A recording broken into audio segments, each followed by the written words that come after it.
Hello, hello, hello. Welcome into the show. My name is Dan Hafner. Thank you very much for joining wherever you are watching or listening to this show. This is a brand new show that I'm getting ready to, well, I'm not getting ready to launch. I'm actually launching now. Been looking forward to this for some time. It's been a while since I've been in the podcast game and been in the content creation game at this level. So I'm really, really excited for it. So I'm just going to go through a little bit about what this show is going to cover, what we're going to dive into, what it's going to be about, and why you should continue to tune in. I believe you should continue to tune in at least. So again, my name is Dan Hafner. I am a business owner, a mobile app and software development developer, owner, agency owner, all that stuff. So I specifically work with small businesses, entrepreneurs, to really kind of build their ideas, build their mobile applications, their web applications, to bring them to life. And we do this mainly through the use of what's called no-code or low-code technology. So if you've never heard of that, we'll get much more into that in future episodes. But if you are familiar with that, that maybe you can kind of wrap your head around kind of what it is, that I actually do and help bring to life for people. So I have been doing this since about 2017, 2018 or so. Just started it as a hobby, kind of grew into a freelancing role, and then eventually turned it into a business. And I decided to turn this into a show because I kind of wanted to do something. To be honest, I might do another show around politics or, culture or something of that matter, because I could talk about that kind of stuff all day. I do have a degree in political science after all. But I think it's also relevant. Technology is a relevant topic in today's day and age, right? It really is. I mean, think about everything that's gone on in 2023 with just AI. Like if you just look at that specific topic, it's changing the world. Like it's changing our lives. It's changing our everyday functions. If you've never used anything like a chat GPT, I highly suggest you have. I was under the impression that just about everyone did. And then I run into people who don't even know what it is yet, which I can't believe. You literally must be living under a rock at this point.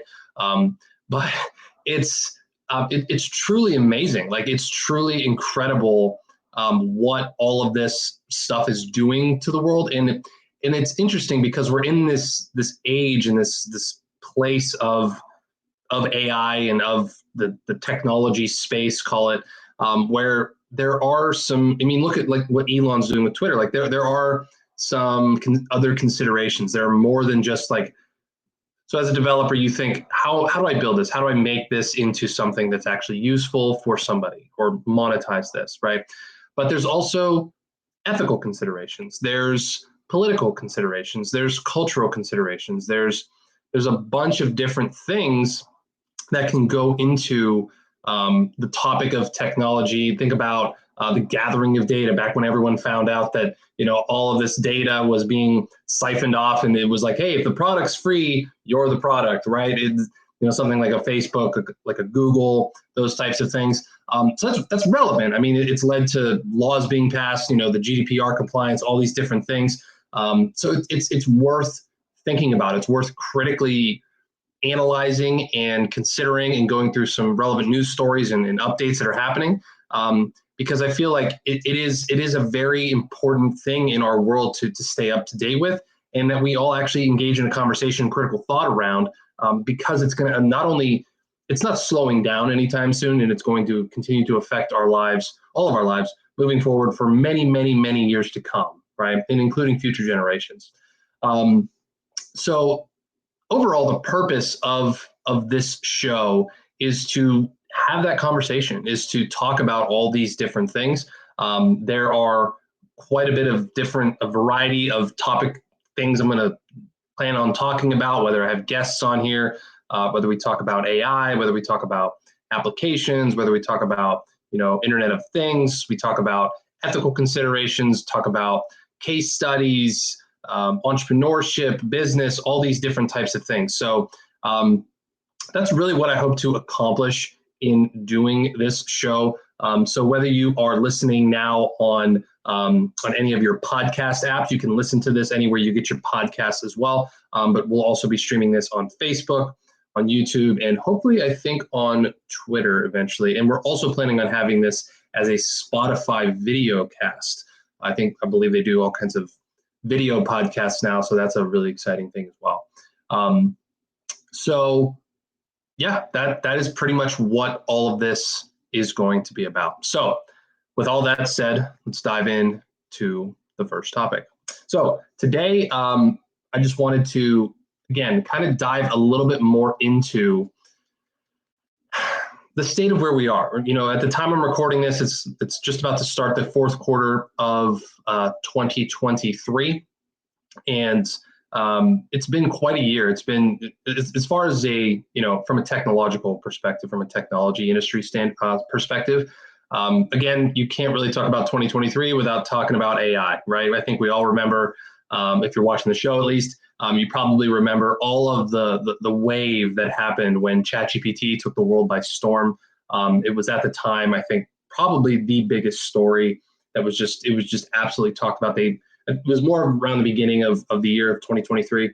I mean, it took things by storm. It literally changed the landscape of things, I think forever, but also it was such an interesting phenomenon to observe, to see how it all went through. It's truly incredible, because it was really, at the time, I think Facebook Threads, or whatever that app is, took over as like the most successful, the most downloaded app, in a short time frame. I can't exactly remember. I'll have to look that up. But at the time, ChatGPT had been like the most successfully launched application like ever. Like the fastest adopters to 1 million users or 5 million users or whatever it was. And it was really incredible. And there's so much that can be learned from a product launch like that, that's specifically inside of the software world. And that was just another reason why I was cheering them on the whole way. And I could see it, because it was so cool to witness something, and just kind of have that, like, wow, like there's another example of market validation, where if you produce a software product that is actually usable and produces a really, really cool result for people, like once you have the right marketing behind it, it can blow up. Like software is one of the, if not the best business model that I've ever seen. That's why I'm in the software game. It's why I have my own SaaS products and companies and things like that, because it truly is an infinitely scalable game. Like when you think about a local business, like a lawn mowing business, for example, those businesses are great. I'm not putting anyone down if they have any of those, but there's a cap, right? I remember I worked with a landscaper as a kid, and there's a cap on the amount of money you can get. You can build different teams, and you can hire more people, and you can grow and grow and grow and grow. But there always is going to be some upper level. Like there's always going to be a certain level where you can't maintain it anymore. You can't scale anymore. You've done all you can do, and it just becomes a giant business, right? But even if you want to stay at a small level, you're capped. You can only have so many hours in the day. You can only pay so many people. You can only take on so many clients, and that's really what it is. And you can make a very comfortable living doing that. The thing with software is that you remove those barriers. You can literally do business with anyone around the world at any time of the day. So you're completely time free, right? Like you're not working from 9 to 5 or 8 to 4 or whatever it is. Like your service is there all the time for use. And you can also bring on clients all the time. It doesn't have to be there to answer the phone or do anything like that. So obviously, if you're in business, you probably know the benefits of software and stuff. But for those of you maybe have never considered having your own software product, I would really have you reconsider, because once I stumbled onto this game, it was game over for me. I was like, why would I want to build? Why would I want to spend time building anything else or doing anything else? Because there's just there's so much potential in this. And there's no upper level, like there's no upper limit to that. You can literally grow as big or stay as small as you want. That's the beauty of it. Now you do have to be good at marketing and selling and online sales and doing all these things in order to do that. But that limit is just no longer there, right? And it's really it's crazy to think about still when I look up different statistics and different trends of the world. I think COVID changed a lot of things with, in the last couple of years, because I think COVID really exposed a lot of businesses were kind of behind the eight ball when it came to technology, and especially restaurants that weren't using delivery apps or DoorDash or Grubhub or anything like that. But there was a lot of businesses that really realized that they were behind, and they got on that train and they started to adopt technology, started to go online, put more effort and resources into their online presence, their online sales processes, all that type of stuff, online ordering. But it still kind of boggles my mind that there are still so many businesses out there that are behind the eight ball when it comes to technology. Either they have a crappy website, or they don't have any kind of sales funnel, or they're not running any kind of advertisements. I think a lot of people think it's really expensive to do, and it's really time consuming. You have to be tech savvy and you have to know all these things. And yes, you do to an extent, but you'd be surprised at how little of that you actually need to have expertise in to get something off the ground. I'm a perfect example of this. I use myself as case study number one. When I first started, I came from like I said, I had a political science background, went to a liberal arts school, kind of went into kind of a weird career trajectory path, but then eventually I got into a job of tech support. Like I was a help desk person, right? And at the time I had literally almost no knowledge of computers, how they worked. I knew kind of how to do Word documents and online email, and like that was about it, right? But I learned very, very quickly, and I learned in massive ways by just immersing myself in it. And I went on to become, software tester, worked with, actual developers side by side, building things and building applications. I was a contractor for the Army actually for a while, and it taught me a lot. But I also realized that there's so much to learn that you have to specialize in that, but you also don't have to know a whole lot to get started, right? So coming back to as a business owner, trying to implement some kind of new technology system in your business, trying to build a SaaS application, bring in some kind of recurring revenue, or just even fix your systems, make it so it's easier for people to order from you online, or it's easier for people to book an appointment with you online. You don't just have to rely on phone calls or messages through your website or increase through your website, because not everyone does that anymore. People want things now. Like people need to have things quickly, and there's a huge market out there. I'll talk to you about that in a little bit. But I also, when I went down this path of like, okay, I want to build software, I want to build applications, I want to get into this game, I ran into very, very like rough problems, because I was like, okay, I don't know any of this. Like, I don't know how to code. I don't have the time to learn it. I tried learning some of it. I tried learning, coding languages and going to different school, taking classes online, all that kind of stuff. And go ahead and try those. Like it's rough. Like if you didn't go to school in it and you didn't learn it like early, it's like learning a whole new language. It's a lot to learn. And as a business owner, as an entrepreneur, as someone trying to go out there into the world, you probably don't have time to do that. But then, so the next piece comes, hey, let's hire someone who knows how to do this. But developers, we are pretty expensive. That's how the world works, right? So that's where I came into this world of no-code technology, because I found, okay, I don't need to know how to code. I don't need to know all these programming languages.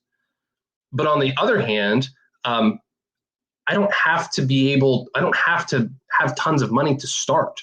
Like I said, at the time I was working as a help desk guy, wasn't making a whole lot of money, and realized like, okay, I have this application I want to build. I got quotes for it from agencies, from developers. It was going to be like six figures. Like they were talking $100,000, $150,000 just to build this application. It was a running and fitness application. I was like blown away. I was like, you've got to be kidding me. That is absolutely insane. Like, get out of here. There's no way, right? I was able to build it and launch it for, I mean, I'd have to go back and look at my receipts, but it was probably under $1,000, maybe under 500. I mean, it was truly not that much money when I look back on it. You can get started in this game not in a not too expensive way. You really can. It's amazing. And that's important. That's a really important thing that I think is that people need to realize, is that you don't have to have startup funding. Like, all these people, there's so much hype out there. There's so much noise out there about all these people that go out and get funding for their idea, raise these things, raise these huge valuations, these huge checks, and they cut checks from investors and all that stuff. And that's great. Like, if you're in a place where you can do that and you want to do that, more power to you. I tried that game, didn't really work out for me. But I also stopped doing it before I got too far down the rabbit hole, because I also realized that I didn't want to be married to those investors. I didn't want to be beholden to them in the ways that when they do write you a check and they eventually have equity in your company or in your product, that you're no longer, for those of us who are our own business, we started this thing from a seed, we started it from our own money. That's important. Like, that's what keeps it your personality. It's what keeps it your baby, right? And you eventually want to take it to another place and to other levels. But when you have outside investment come in, you don't need to do that. You don't need to have $1 million come in before you even, like, when I think about Twitter, when I think about what Elon Musk paid for Twitter, it's like, it almost, like, I can't even wrap my head around it. Like, Twitter was not a profitable company. Like, it was losing money, hemorrhaging money, and he bought it for $44 billion with a B. Now, that's a private purchase. It's not like startup funding, anything like that. That's a different story.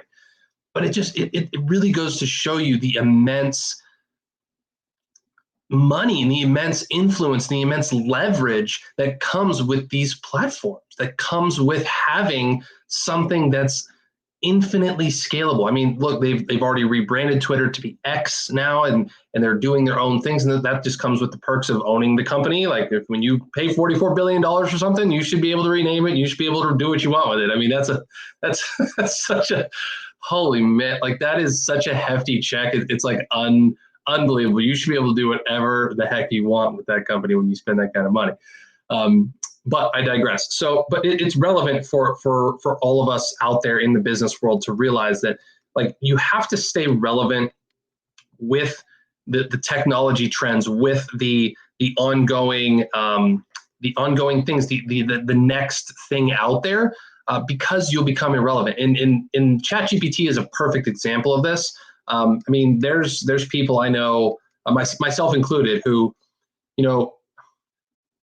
didn't quite jump on the bandwagon right away, but really saw the potential of it. The more I've used it, the more I've leveraged it for my business, for my clients, the more I'm just like, if you don't use this, you're falling behind. You're actually really falling behind, because so many people, there's like this white page or blank page syndrome, right? You look at a blank page, you don't know how to write sales copy, or you don't know what to do for your next ad, or you don't know a headline for something. Like, I'm notoriously bad at this kind of stuff.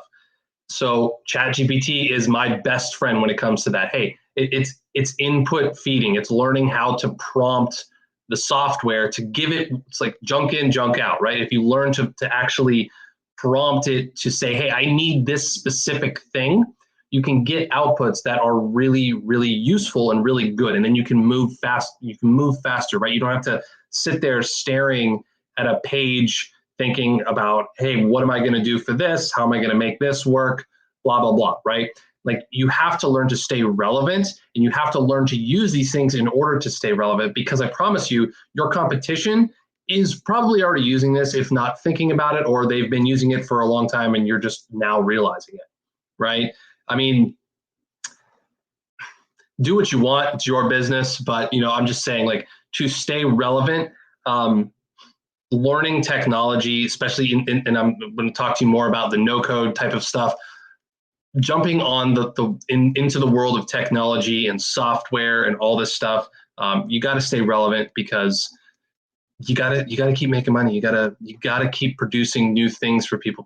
We as the consumer, we want new things. We want fresh things, right? So anyway, get back to that in a second. Now, are you a small business owner, you yourself, tired of juggling 37 different apps just to send one email to your customers? I mean, have you ever thought like, there's got to be an easier way to do this?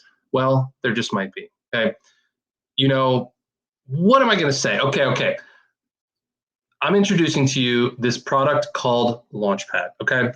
It's an all-in-one business and marketing software that does all of these things: emails, software, automations, calendars, conversations, the whole shebang. So you don't have to. You can simplify your business world into one delightful, organized place. You can manage your emails, your clients, your sales, maybe even your sanity, all from one platform. And hey, you might even free up enough time to learn a new hobby like synchronized swimming or something. All right, are you ready to dive in? See what I did there?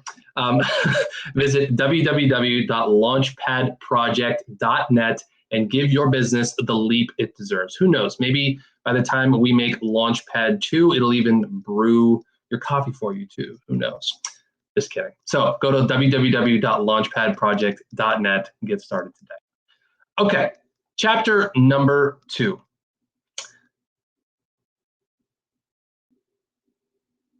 Facebook. I was trying to come up with a little bit better of a title on the fly there when I saw my notes, but Facebook. Things like not just Facebook, Twitter, or I'm sorry, X, TikTok. All of these things. There's a huge landscape change and normalcy change in all of these. In all of these platforms, when I think and this might turn into a little bit of a cultural conversation. I hope I don't devolve too far into that. But it's really, really interesting if you've watched, like, I remember when Facebook first came out and I first signed up for it, and I get memories on it now from like my first post, and I was like, why did I post these things? I probably should take some of these down. But it's incredible when you really think about we as people. My wife even said it the other day, like, she gets a lot of her information from Facebook. You know what I mean? I'm like, that's probably not a good thing. You should probably watch at least some sort of news, whether, I don't care what news channel it is, just probably not get all of your news from Facebook. I mean, I think we all remember the election of 2016 when there was all of this rampant misinformation type of stuff, and all these people were talking about, oh my gosh, this and that and the other thing. And I'm not trying to take any sides here, but it really is a thing, because you see it all the time in episodes of like true crime, right? Somebody comes out and they're like, hey, this guy killed his girlfriend, or the Johnny Depp thing recently, all these types of things. There is a court of public opinion now, and you see it all the time. Things go viral very, very quickly, and it's almost like we as the social media warriors, the keyboard warriors, are making decisions and giving verdicts to people or things before it's even like decided in a court of law, or before it's even brought to be anything that could be decided in a court of public opinion, right? Or I'm sorry, in a legal court is what I meant to say. So, I mean, that's super interesting. And I think, honestly, as we go and especially when you have elections coming up next year and all this type of stuff, I'm really interested to see kind of what happens with, the X space, honestly, with Elon doing some things. I know he did a recent story or an interview with Ben Shapiro where they talked about like the openness of it and the free speech piece of it. And I haven't watched it, honestly, I can't comment on it, but it's really interesting when you think about this topic of free speech and how people get it confused, right? Because, I mean, honestly, the First Amendment is free speech against the government. It's not meant to be free speech. Like, you don't have the right to free speech on anything. I really don't think so. But it's just, we're also opinionated. We all like the comment, like they say, never read the comments. It can be true sometimes because people can just comment absolutely crazy things and hateful things, and it's just amazing. But on the other side, social media can be such a good force for good in this world. So, I really think there's a market out there for people, like companies, to create social, platforms that are more specific based. Facebook tends to kind of just be anything and everything. TikTok tends to just be anything and everything. Just, I don't even have TikTok on my phone anymore. Honestly, I thought about getting into that game, decided it was just not. I mean, so I used to be a government contractor, and when the government comes out and is like, no, you can't have these devices on your phone at all, that's a pretty clear sign to me that, like, that's probably not something good to have. I personally, as a general rule in my life, in the experiences I've been through, I'm very, very, very small government type of guy. Very, like, if the government screws up more things than it's ever gotten right. So I inherently have learned to distrust anything that the media or government says. That's just my opinion on things. But there's also security things that are very, very advanced. And from what I've seen inside of my time with there, like, they know what they're talking about in terms of stuff like that, at least. So when they say, hey, you're not allowed to have these on your government devices, it's like, yeah, probably shouldn't have TikTok. That's crazy. And I saw a story recently that they actually said that the algorithm from TikTok it's actually different in China than it is in America. I can't really verify any of this for you, but it's just interesting to think about that. In America, they're constantly feeding more just stupid, silly things. Like, don't get me wrong, I'm as guilty as the next guy when it, like, the guilty pleasure of Facebook Reels. I'll scroll through those things for a half hour sometimes and be like, crap, like, where did my life go? Because sometimes it's a good mental break. It's just, you get some laughs in there, you get some interesting things in there. You see the latest conspiracy theory, what's going on. You're like, okay, I need to get back to work. So I'm as guilty as the next guy when it comes to that. Don't get me wrong.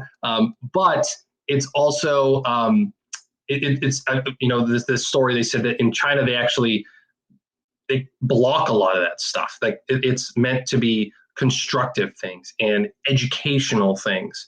Like, see, that's incredible. Like, so I used to actually, on this show, if you're listening on the podcast, like, the show I originally started was called Run Your Day, and I talk a lot about business and motivation on there, right?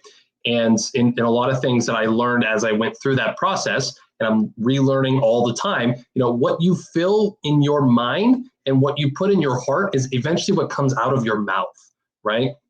We are a product of our environment at some level, right? We are influenced by other people around us. We're influenced by what we see, by what we hear, by what we experience. That's just the truth of the world. That's the reality of the world. We are, right? Now, there's other factors to that, and I'm not trying to get into that discussion, but what I am saying is that if you're constantly consuming just dumb stuff, like, you're not going to have thoughts of higher analytics or thoughts of higher purpose, right? I've noticed that in myself. If there's a time or a day where I spend too much time scrolling through Reels or scrolling through Facebook or doing whatever, I do find that I'm less happy. Like, I am. I'm like, I'm not as motivated. I'm not as active. I don't want to do as many things. I'm not thinking critically, right? It really is. I'd be really interested to hear if any of you in the audience, like, actually have experience with that, from, like, a psychological perspective or like a chemical perspective. You know what I mean? Because there's so much dopamine being released in your brain as you're scrolling through that, that, nothing else kind of really works at that level.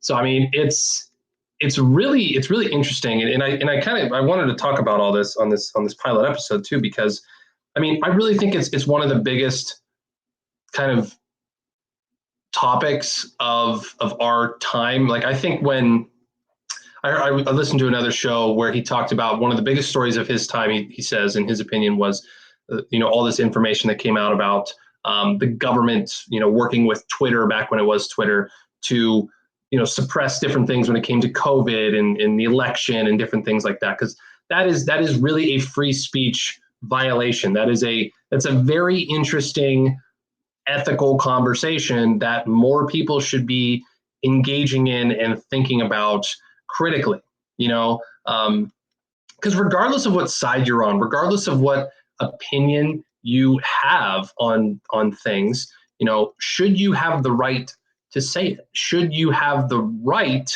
to go onto a platform that someone else built and say whatever you say. Like we as Americans specifically, I think we all just come built in with this entitlement complex that it just, we just do. Sorry, I mean, like it's very true. I think especially my generation, I'm a millennial. I think we just do, and that's super interesting because let's say, for example, you go build a platform, you build a Facebook lookalike or a TikTok lookalike, right?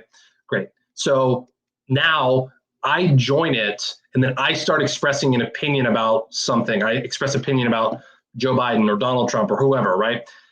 And you don't particularly like it. Now, should you be able to silence me? Should you be able to block me? Should you be able to ban me from that application? Right? You might think, yeah, it's mine. I built it. I own it. Like, it's my stuff. I have the right to it. I have the right for what anyone says on that. That's interesting. You might also think, well, no, you have the freedom of speech wherever. Like, can you come into my home and just do anything you want and say anything you want? No, right? I'll not allow that. If I'm here, right, I'll kindly ask you to leave. And if things get out of hand, then it'll get a little bit escalated and escalated and escalated until we end up fighting, right? That's just the natural progression of things. So it just kind of becomes the same thing when it comes to online. It was just that we don't think about it that way because it's not a physical thing. It's not a physical space, right? So this is an interesting thing to think about, an interesting, dynamic. I'm looking for guests to bring on to talk about this in more detail. But it really, really is interesting. Like, should companies have the right to silence people or to suppress information? Right? Because there's a difference between, I could say something that is blatantly false, or I could say something that's just my opinion. Right? Like, there's degrees of difference here, right? Because just because I say something, you might think it's false, but it's true to me, and it's true to other people who agree with me. And it might not be, is it factually false or true, or is it opinionally, or opinionally, is that a word? Is it, as an opinion, is it, because I could say something like, Joe Biden is a great president, or Donald Trump was a great president. It's not a fact, either one of those. Like, it's an opinion, because just based in that's an opinion of things, right? But I might tweet, Donald Trump was a great president, and that could get blocked. That could get suppressed just because it's an opinion. That's really, really interesting, right? So anyway, I think as we go on, there's really opportunities for people in this space to, and honestly, I kind of see it devolving into multiple things. It's not just, and it already has, there's things like Truth Social, there's other, platforms, Rumble, or is it called Rumble, that are out there where people are leaving and gathering in other places, right? And honestly, I think that will just continue to proliferate. And it's actually kind of interesting too to think about how we might not all even be using the same internet eventually. Like, there's talk around Amazon about, I've heard about that, where they're actually building their own internet of sorts, right? Where, like, that's truly incredible. I mean, that's a complete separation of domains in there, where when we all log on to, the internet, we're all on the same internet. But, when there's a whole different internet out there, there's, there's obviously like the dark web, there's all these different things as well. But that's an interesting concept too, because that creates an entirely different market, that creates an entirely different sphere of influence, of opportunity, not only inside of a marketing perspective, but also inside of a monetization, advertising world. I just think that that's a really, really interesting concept as well when it comes to things, and it's worth thinking about. Okay, another break for our sponsors. So Are you a podcaster? Maybe you're listening to this show on the podcast. Maybe you're not just watching my beautiful face on here. If you're listening on the podcast, you should check us out on YouTube. So have you ever accidentally, uploaded something, accidentally deleted it, mixed up your audio, or realized like midway through the recording that you're interviewing, your dog instead of your guest? I mean, no, not just me. Okay. All right, moving on. So introducing Podcast SOP. It's really awesome. It's truly incredible. It's not just another fad diet. It's not just another hip, new dance move. No, it's the software that we as podcasters have secretly been crying out for our entire life.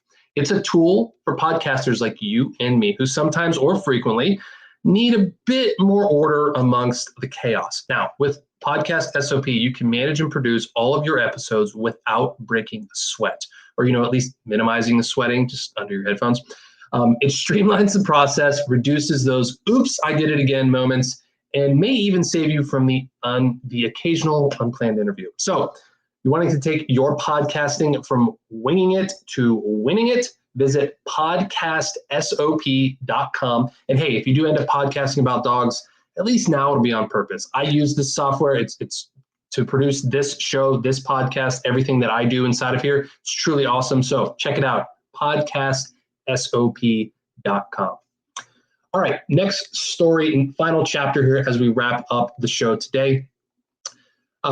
There is a site that I follow a lot. It's called businessofapps.com. It's really incredible when it comes to anything. If you're interested in mobile applications, the app store market, even just the technology market in general. There is a story here that was dropped yesterday. Mobile spending hits 100 billion milestone in early Q3. That's incredible. Like that. So what that means is that since January 1st of 2023, now by the end of the third quarter, the amount of money that has been spent inside of mobile applications has exceeded $100 billion. It's the first time that's ever happened through the third quarter. The average right now in 2023 is about $33 billion per quarter, right? That adds up to 100 billion.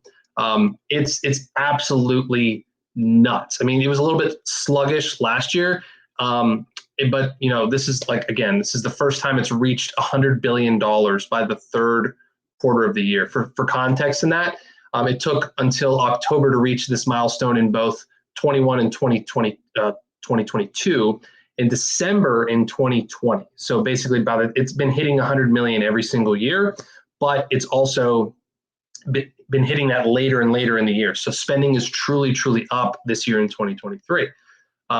It's really crazy. So let's see, iOS maintained its position as the leading platform for consumer spending, raking in a substantial 21.2 billion, while Google Play generated 12.4 billion. That's just in Q3. Absolutely crazy. For those of you who aren't familiar with this or might not have this, your subscriptions, if you do end up having an application, you're going to make probably more money through the iOS store. You might get less downloads, but you'll also make more money. iOS users tend to be more affluent people. Google Play, a lot of people, not that they're cheapskates, but they spend a lot of money, obviously, but it's a little bit less. You're going to get higher downloads. More people have those devices. They just spend less relatively as compared to iOS users. So this is really crazy. So, but this is actually really interesting too. So the iOS spend as of Q2, it was only up 1% from Q2 to Q3 of 21.2 billion. That was a 1% increase. Now the Google Play Store, in comparison, went up from about 11, it looks like 10.5 billion to 12, almost 12.5, 12.4 billion, which was a 10% increase over one quarter. That's nuts.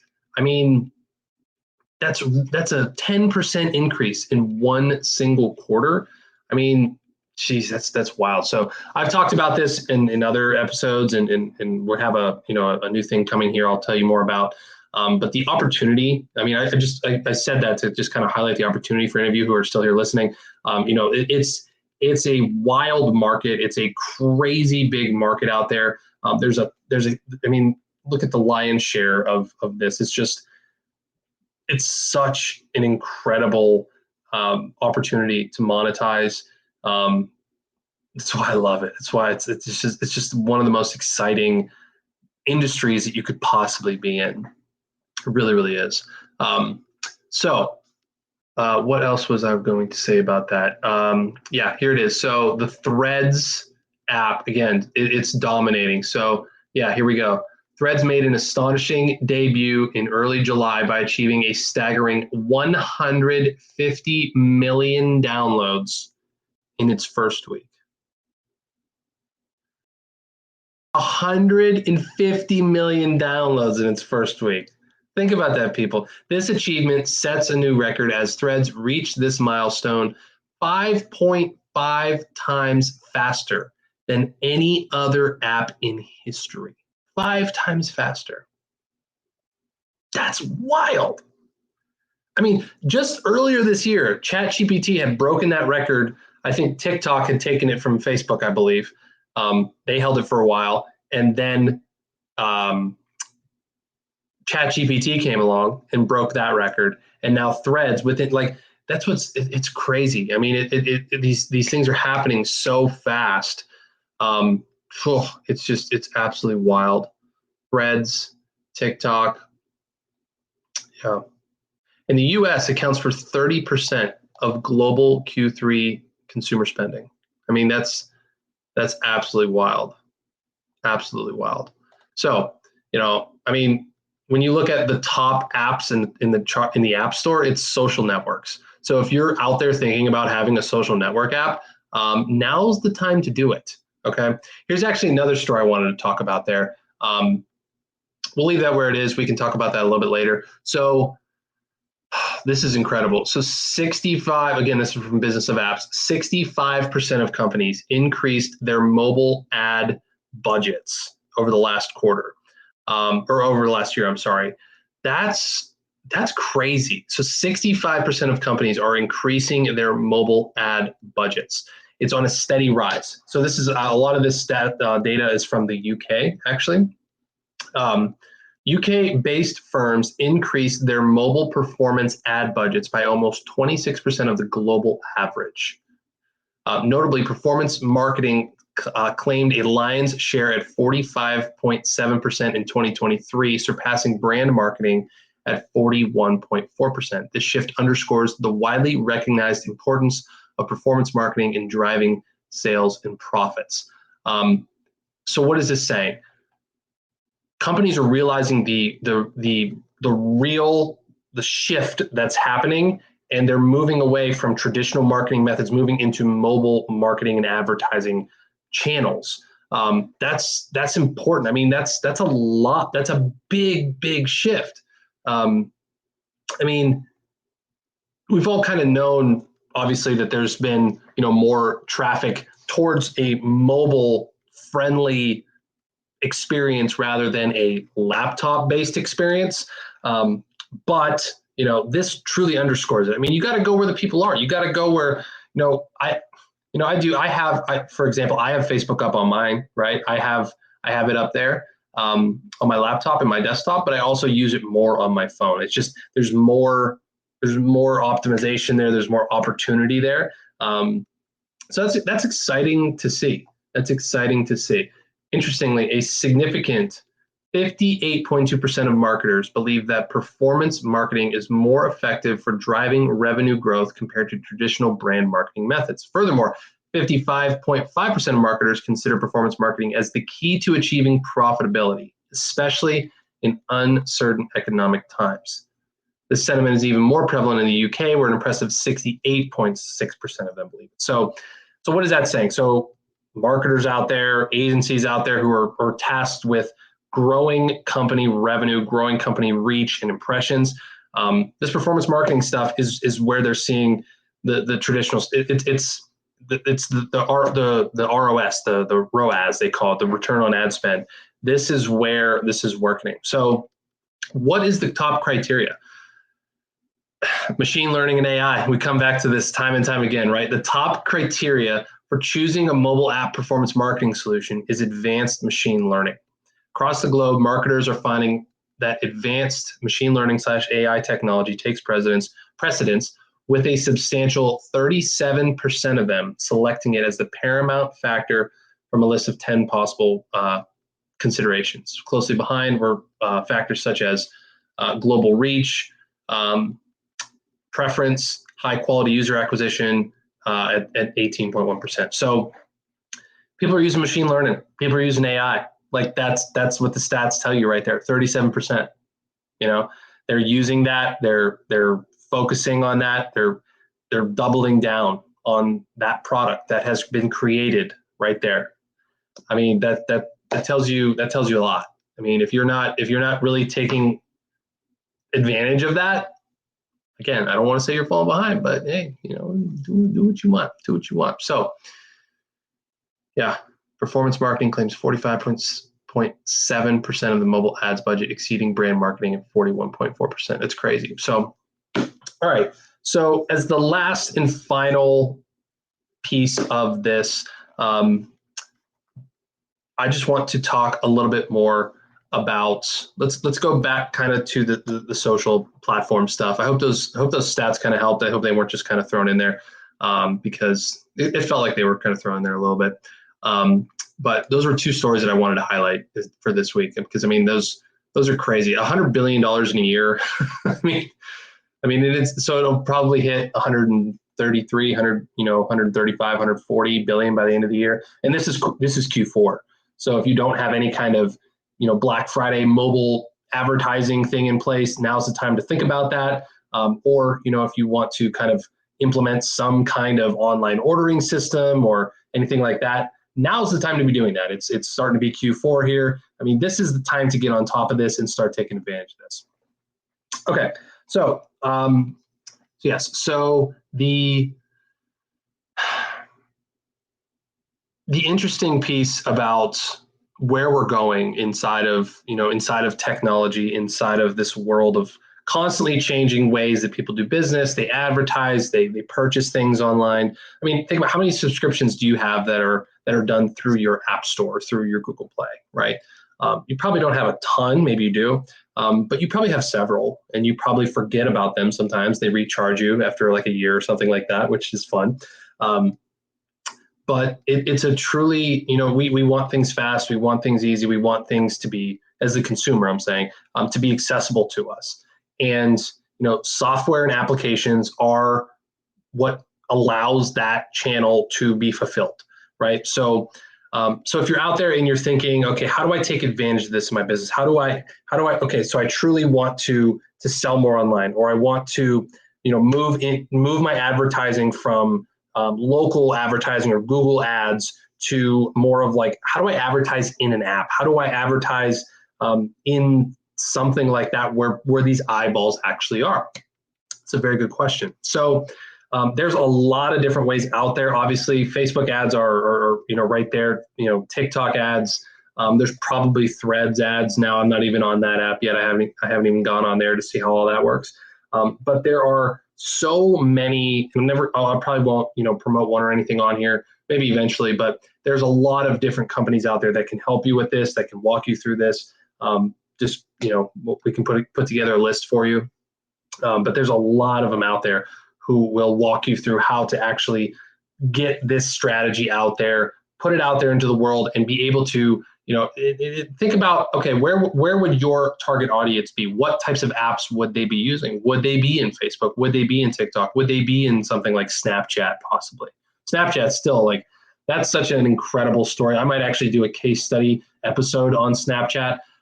That is such a durable and successful model that it's truly amazing when you actually look at how they started and how it's grown, but how it's stayed relevant. Like, I always kind of thought Snapchat would just kind of go away, but it doesn't, man. Like, that is an actual incredible case study, and I'd actually like to cover that. We might actually do that because there's a lot that can be learned there. It's a little bit, obviously it's a lot different of a story than like a ChatGPT, which is probably another application we'll probably do a case study on. because they just grew so fast, so quickly, and just created, and they didn't even have a mobile app to start with. They just were online, right? It was openai.com. So it's truly, truly incredible. So that is a little bit of the pilot episode of the new show. So I hope you enjoyed it. I hope that, if you are someone who's interested in maybe coming on as a guest, if you are someone who, has information, or, maybe you just have opinions on all the different things I talked about with social media, or how all of this different stuff is working. I'd love to have you on the show. I'd love to have open and honest conversation about this. I don't want this show to be something that's super strict or super, just one-sided in anything. I'm someone who likes to, I'm very down the middle with a lot of things. I like to I'm an over analytical person. I really am. So when it comes to looking at things openly, making kind of detached judgments from things, and kind of giving a bunch of different people votes. Like, I love to have people on here who actually have different opinions than me, because it creates that friction of, well, maybe I should think about this a little bit differently, but it's really, really good. I love shows like that, not just for the marketing around it, but also for the content, for the ability to just kind of have that open and honest conversation. Because I really think not only as inside of the technology space, where there's a lot of difference, there's a lot of clashing things, there's a lot of things going on inside of our space, inside of America as well. Just being able to have conversations with different people with different opinions who believe different things. It's good. It's a good thing to have. And it's what's going to help move us forward and think through a lot of these issues, because there's a lot of considerations. We didn't even talk about how AI is putting a lot of people out of work, how it's like upending so many different industries that people didn't think it would. People thought it would put blue collar workers out of work first. It's actually putting a lot of so-called white collar workers, like freelancers and designers and developers, like out of work, because it's democratized this access to all of this information and ability to create things that was never available before.